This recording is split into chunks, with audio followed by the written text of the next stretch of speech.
India is incomplete without its culture and festivities. Across states, festivals are celebrated with sheer joy and zeal. It is that time of the year again. Festivals are in full swing. Today at HerZindagi, we're going to have a quick chat with someone who needs no introduction, but I'll still give you one. He's an author, a TV personality, and former MasterChef Australia judge, none other than Gary Mehigan. Hi Gary, welcome to HerZindagi. So Gary, I'll first ask you, what's your connection with India? What brings you to India?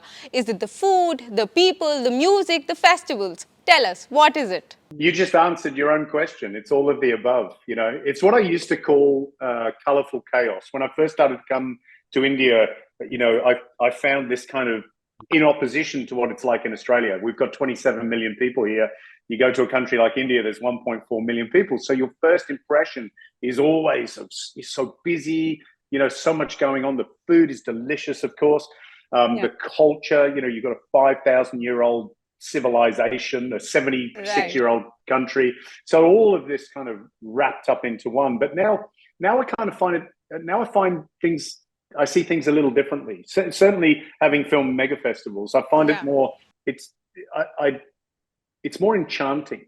It's more mystical and magical. Your Instagram did give us a glimpse of all the fun that you had while hosting the show. But if you could tell us, which festival did you enjoy the most?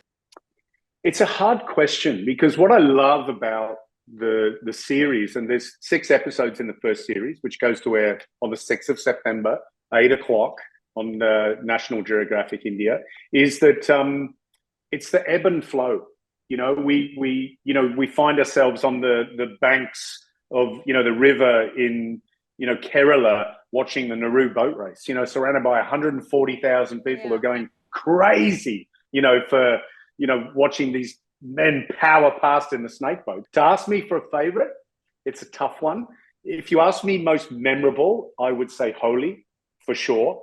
And not in my experience have I ever had or celebrated Holi for 40 days, which is what they do in Braj Bhumi. So Holi for me was, I'd come to your house with friends and family, we'd have fun and throw color, and that's Holi. Whereas in Braj Bhumi, it's something that, is the most important time in their calendar that encompasses their whole life, that devotion to Radha and Krishna, the stories attached to Radha and Krishna and the celebration and the devotion around that is something that I never really understood until I experienced it. And it's quite moving. It's quite emotional. And it's when you speak to people that live it every day that you understand that maybe there's something missing in your life because the way they approach theirs is entirely differently and very connected, very, very connected to community and family. Yeah, and loved your pictures from Holi. They were so much fun. Oh, it was like the biggest party on the planet. On the face of it, it's the biggest party on the planet. It's only when you delve in, you go from a tourist perspective of this, this colorful craziness to really understanding what lies behind it and how important it is. Indian festivals are nothing without food. So if you could tell us, what are some regional foods that you absolutely loved while hosting the show? Well, maybe I use that same example of far north and far south. I mean, in Nagaland, where we filmed Hornbill, which if you haven't been, and many Indians haven't, then please put it on your bucket list because, in the next 10, 20 years, who knows what, it will change. It will become more popular. It's on, the tourist radar now. And you still feel right now that you're entering a different world, that it's something that's unique and very exclusive. And I hope that they keep that kind of colloquial, local feel about the whole festival. Things like the Naga pork, cooked slowly, very earthy and smoky, and then, with passion fruit leaves, for example, wilted over the top of the stew at the very end of the cooking is just delicious. And then you go south and celebrate Onam Sadhya, a banana leaf with maybe 32 little dishes on one banana leaf with that beautiful, southern states rice, plump and round. You couldn't think of it two more diametrically opposed cuisines, and celebrate two different ways of celebrating, an auspicious time on the calendar. Now I know why is it so difficult for you to choose one. Yeah, just, how do I do it? because now I'm thinking of, a million other dishes as well. Yeah, yeah. But, for example, when we filmed in the kitchens of Trikakara Temple, and Prakesh, who was the executive chef, oversaw in a very beautiful way, cooking food for 30,000 people, which was served over 2 or 3 days. Huge cauldrons of, payasam and sambar and thoran, and just incredible thing to see. And in terms of the festival, just a very small part of what is, a statewide celebration. Right. Did you enjoy the sambar? Are you crazy? Like I can't stop. Do you know what I mean? The list goes on. And it's dinner time. My mouth's watering. My mouth is watering too. Gary, if you could tell us, how do you like cooking? Are you one of those chefs who likes, be on D&D, be very focused on cooking?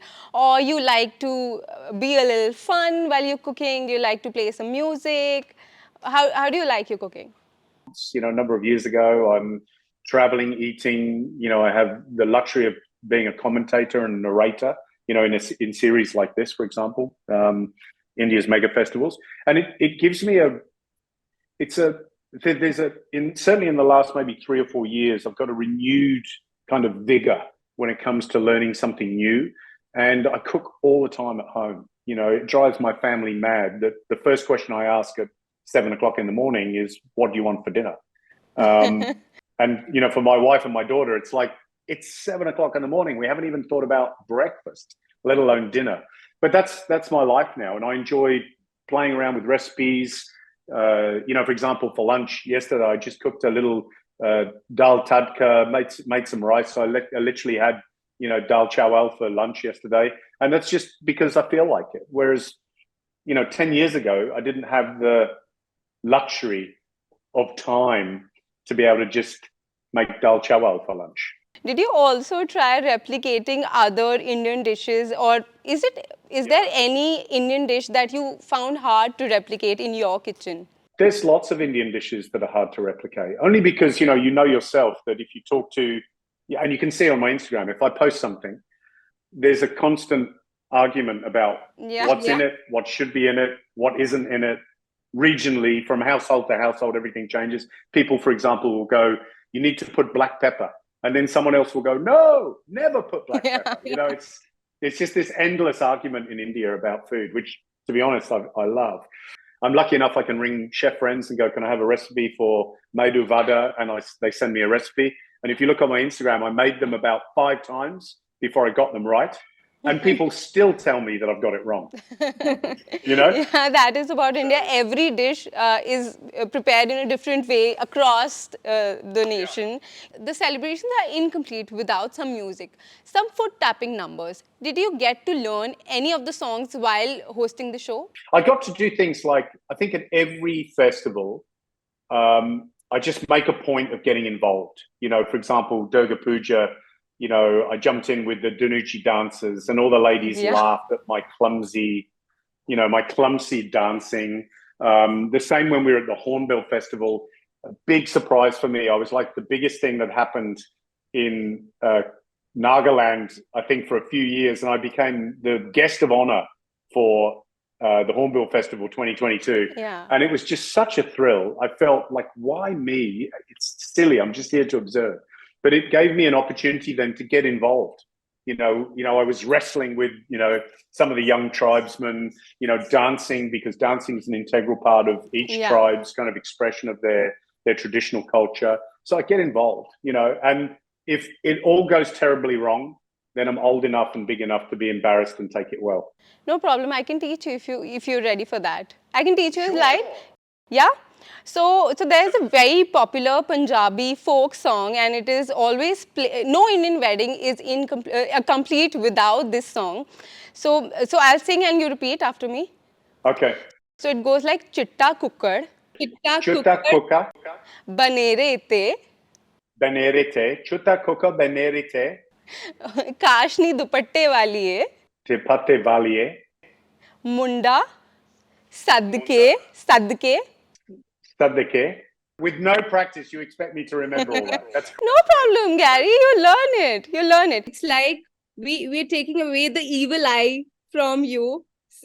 So it's like this. So banerete. Yes. Benerete. That is what you do when you want, evil eye to go away from someone. See, I like the go away bit. Yeah. You know what somebody said to me? They said, I've realized you're not a very good dancer, but you're enthusiastic, and that's what counts. It does. It does. So, Exactly. lastly, we have two fun segments for you.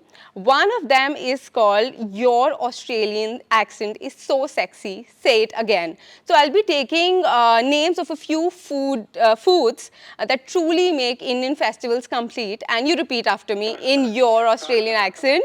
And we begin with Kaju Katli, Kaju katli. Chole Bhature. Yeah, chole bhature.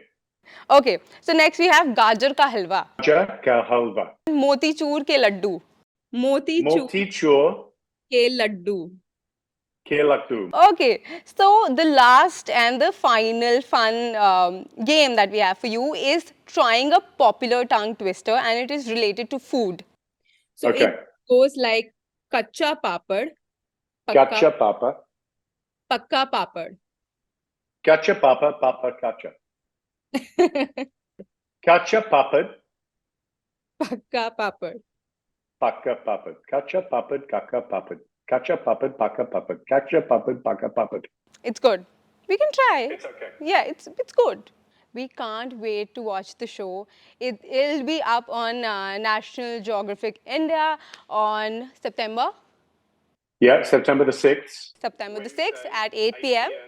And it runs for 6 weeks. And we're covering Durga Puja, Onam, Holi, Hornbill, Eid. What else have we got? And Gunpati as well. So lots to see. Thank you so much for joining us, Gary, today. It was so much fun speaking to you. Thank you so much. So that was Gary Mehigan for you. Tell us what do you love the most about Gary in the comment section below. Don't forget to like, share and subscribe to HerZindagi. That is me, Tanya Malik, signing off.